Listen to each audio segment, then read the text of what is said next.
Hello students, welcome to my channel English. I am Noel sir.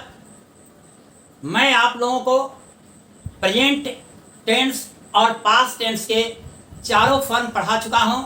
आज मैं आप लोगों को फ्यूचर टेंस पढ़ाने जा रहा हूं। यानी फ्यूचर टेंस का पहला फॉर्म फ्यूचर इंडेफिनिट टेंस, जिसे सिंपल फ्यूचर टेंस भी कहा जाता है। तो किसी भी सेंटेंस को यानी किसी भी हिंदी वाक्य को कैसे हम पहचानेंगे कि यह फ्यूचर टेंस में है, तो उसकी सबसे पहचान है हिंदी वाक्य के क्रिया का अंत गा, गे, गी से होता है, तो हम समझ लेंगे कि वह सेंटेंस फ्यूचर इंडेफिनिट टेंस का है। तो एग्जाम्पल देख लीजिए, बच्चे मैदान में क्रिकेट खेलेंगे। यहाँ क्रिया क्या है? खेलेंगे। इसके अंत में क्या है? गे। तो हम समझ लेंगे कि यह फ्यूचर इंडेफिनिट टेंस का वाक्य है। दूसरा एग्जाम्पल, वह दूध पिएगा। इस क्रिया के अंत में भी है गा, तो ये भी समझ लेंगे कि फ्यूचर इंडेफिनिट टेंस का है। तीसरा एग्जाम्पल, वे लोग कई पत्र लिखेंगे। यहाँ लिखेंगे क्रिया है, इसके अंत में है गे। चौथा एग्जाम्पल, मंटू कल पटना जाएगा। यह जाएगा क्रिया है, इसके अंत में है गा। पांचवा एग्जाम्पल, मैं आम खाऊंगी। तो यहाँ पर खाऊंगी क्रिया है, इसके अंत में है गी। इस प्रकार हम समझ लेंगे कि यह फ्यूचर इंडेफिनिट टेंस है। यानी जिस हिंदी वाक्य के क्रिया के अंत में गा, गे, गी हो, तो हम समझ लेंगे कि यह फ्यूचर इंडेफिनिट टेंस का वाक्य है, जिसे सिंपल फ्यूचर टेंस भी कहा जाता है। तब हम कैसे इसको बनाएंगे? सबसे पहले स्ट्रक्चर देखते हैं। तो स्ट्रक्चर में सबसे पहले क्या है? सब्जेक्ट। सब्जेक्ट प्लस विल या शैल plus V1 plus object plus other word plus full stop लिखेंगे। कहाँ हम विल का प्रयोग करेंगे, कहाँ हम शैल का प्रयोग करेंगे। अब आपको बता रहा हूं कि कहाँ हम शैल का प्रयोग करेंगे, कहाँ हम विल का प्रयोग करेंगे। सामान्यतः सब्जेक्ट्स IV के साथ शैल का प्रयोग किया जाता है, और अन्य सभी सब्जेक्ट जैसे he, she, it, they, boy, girl, children etc के साथ विल का प्रयोग किया जाता है। मगर वाक्य से डिटर्मिनेशन यानी दृढ़ संकल्प, थ्रेटन यानी धमकी, प्रॉमिस यानी वादा etc का बोध होता है, तो IV के साथ विल का प्रयोग करते हैं, और बाकी अन्य सब्जेक्ट के साथ शैल का प्रयोग करते हैं। यानी जस्ट इसके ठीक उल्टा हो जाता है। यानी कोई भी अगर जोरदार वाक्य होता है, तो हम IV के साथ शैल का प्रयोग नहीं करेंगे, बल्कि विल का प्रयोग करते हैं, और IV को छोड़कर जितने भी सब्जेक्ट होते हैं उसके साथ शैल का प्रयोग करते हैं। जबकि सामान्य बातों का बोध होता है तो IV के साथ शैल और अन्य सभी सब्जेक्ट के साथ विल का प्रयोग करते हैं। अब हम एग्जाम्पल के माध्यम से समझेंगे। पहला एग्जाम्पल, बच्चे मैदान में क्रिकेट खेलेंगे। तो सबसे पहले सब्जेक्ट लिखेंगे बच्चे, द चिल्ड्रेन।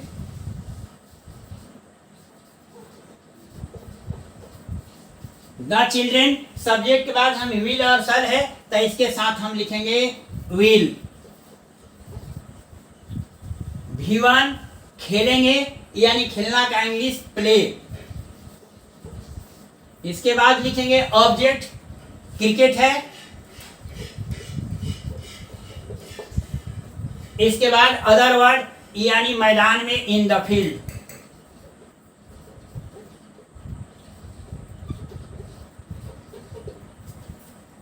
दूसरा एग्जांपल, वह दूध पिएगा, यानी सब्जेक्ट पहले ही। इसके बाद हम लिखेंगे ही के साथ भी विल का प्रयोग करेंगे। इसके बाद V1 पिएगा, यानी पीना का इंग्लिश ड्रिंक होता है, V1 ड्रिंक।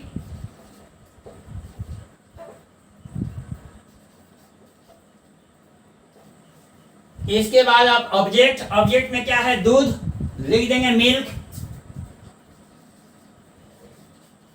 अदर वर्ड नहीं है, फुल स्टॉप। तीसरा सेंटेंस, वे लोग कई पत्र लिखेंगे, तो वे लोग की इंग्लिश दे, दे के साथ विल का ही प्रयोग करेंगे। इसके बाद भी1 का प्रयोग करेंगे, लिखेंगे, लिखना का इंग्लिश क्या होता है, राइट, राइट। इसके बाद ऑब्जेक्ट, इसमें ऑब्जेक्ट क्या है, कई पत्र यानी सेवरल लेटर्स, सेवरल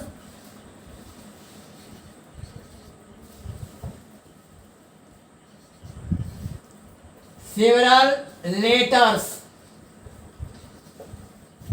चौथा एग्जांपल, मंटू कल पटना जाएगा, मंटू कल पटना जाएगा, यानी मंटू के साथ भी हम विल का प्रयोग करेंगे, मंटू विल जाएगा, जाएगा यानी जाना की इंग्लिश गो। इसके बाद लिखेंगे टू पटना, टू पटना। यहां कल है तो आप लोग ये मत समझ लिया है कल की इंग्लिश स्टडी यहां लिखेंगे, क्योंकि फ्यूचर में कल के लिए टुमारो होता है और पास्ट के लिए जो होता है एस्टरडे होता है। इन एस्टरडे का मतलब हुआ बीता हुआ कल और टुमारो का मतलब हुआ आने वाला कल, यानी फ्यूचर में ये फ्यूचर को इंडिकेट करता है। इसलिए यहाँ कल के लिए हम क्या लिखेंगे, टुमारो, न कि एस्टरडे। यहाँ लिख देंगे टुमारो।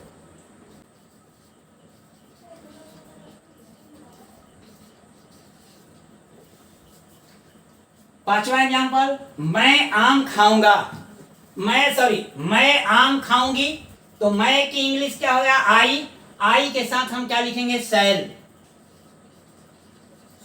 सैल के बाद क्या लिखेंगे, भी1 खाऊंगी यानी खाना का इंग्लिश ईट। इसके बाद ऑब्जेक्ट है, ऑब्जेक्ट में क्या है, आम यानी ये मैंगो। किसी भी काउंटेबल नाउन के पहले जब सिंगुलर में होता है तो उसके पहले हम ए का प्रयोग करते हैं। अतः मैं आम खाऊंगी, आई शैल ईट ए मैंगो। अदर वर्ड इसमें नहीं है इसलिए फुल स्टॉप लिख देंगे।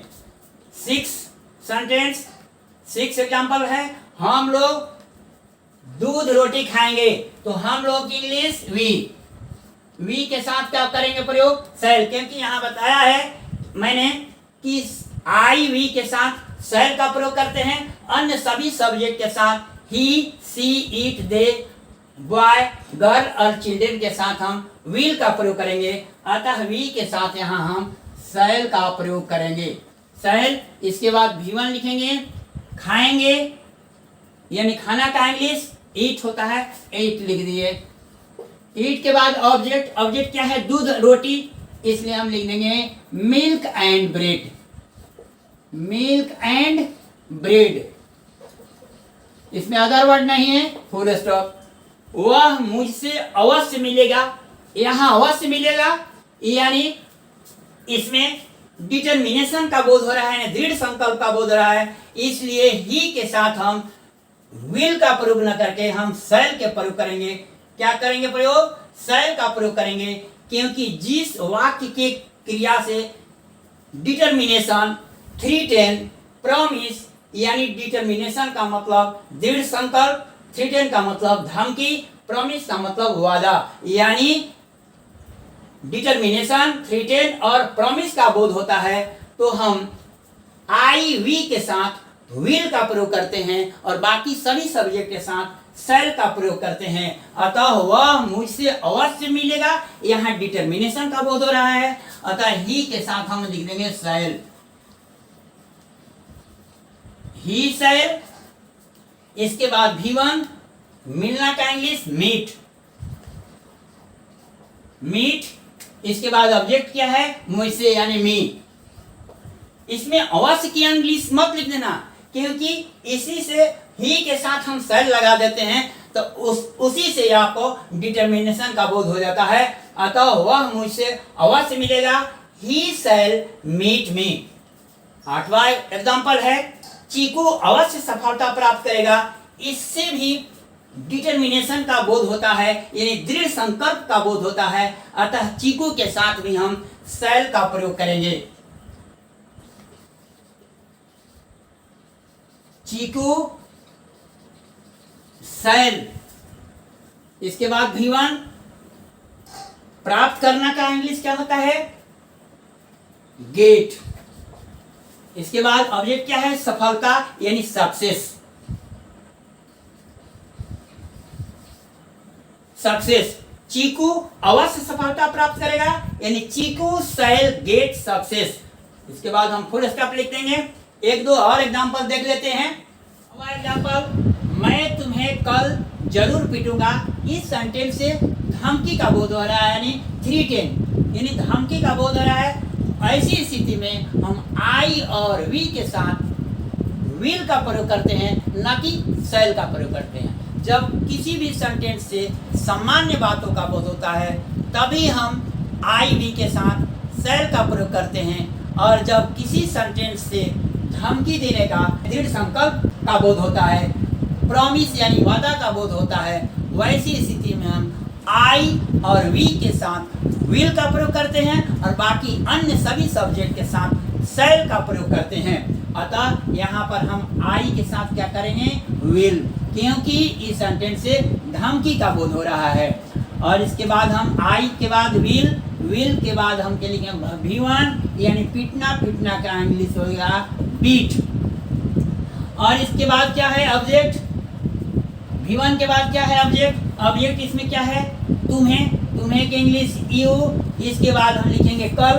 कल की इंग्लिश यस्टरडे मत लिख देना, क्योंकि यस्टरडे का अर्थ होता है बीता हुआ कल और टुमारो का अर्थ होता है आने वाला कल, यानी फ्यूचर में ये जो है टुमारो का प्रयोग किया जाता है। अतः कल ये जो है आने वाला कल है, इसलिए यहाँ आप लिखेंगे टुमारो, न कि यस्टरडे। टुमारो। 10th एग्जाम्पल, हम लोग अगले साल अवश्य पास करेंगे। इससे भी डिटरमिनेशन का बोध होता है, अतः इसके साथ भी वी के साथ हम विल का प्रयोग करेंगे। We will. इसके बाद V1 यहाँ पर पास करना, यानी पास होता है English pass. We will pass अगले साल, यानी नेक्स्ट ईयर, नेक्स्ट ईयर। हम लोग अगले साल अवश्य पास करेंगे। We will pass next year. हम अवश्य की अंग्रेजी नहीं लिखेंगे कभी, क्योंकि हम वी के साथ विल का प्रयोग कर देते हैं, इसी से यह डिटरमिनेशन का बोध हो जाता है। अतः आप कभी भी इसमें अवश्य का प्रयोग नहीं करेंगे। 11th एग्जाम्पल, वे लोग निश्चित रूप से यहाँ ठहरेंगे। इस सेंटेंस से दृढ़ संकल्प या प्रॉमिस यानी वादा का बोध दोनों में से कोई हो सकता है। अतः दे यानी वे लोग की इंग्लिश दे के साथ हम क्या करेंगे? शैल का प्रयोग करेंगे, न कि यहाँ पर विल का प्रयोग करेंगे। हम यहाँ पर क्या करेंगे? शैल का प्रयोग। दे शैल ठहरेंगे। V1 क्या होगा? शैल के बाद क्या लिखेंगे? V1 ठहरना की इंग्लिश स्टे, स्टे। अब यहाँ अदर वर्ड में क्या है? यहाँ का इंग्लिश क्या होगा? हियर। अब आपका 11 सेंटेंस भी कंप्लीट हो गया। वे लोग निश्चित रूप से यहाँ ठहरेंगे। दे शैल स्टे हियर। आशा करता हूँ कि आप लोग फ्यूचर इंडेफिनिट टेंस अच्छी तरह से समझ गए होंगे। अभी भी कोई संदेह हो तो कमेंट बॉक्स में अवश्य डालें, और नई वीडियो के अपडेट के लिए चैनल को सब्सक्राइब करना न भूलें, और वीडियो को ज़्यादा से ज़्यादा शेयर करें, लाइक करें। Wish you all the best.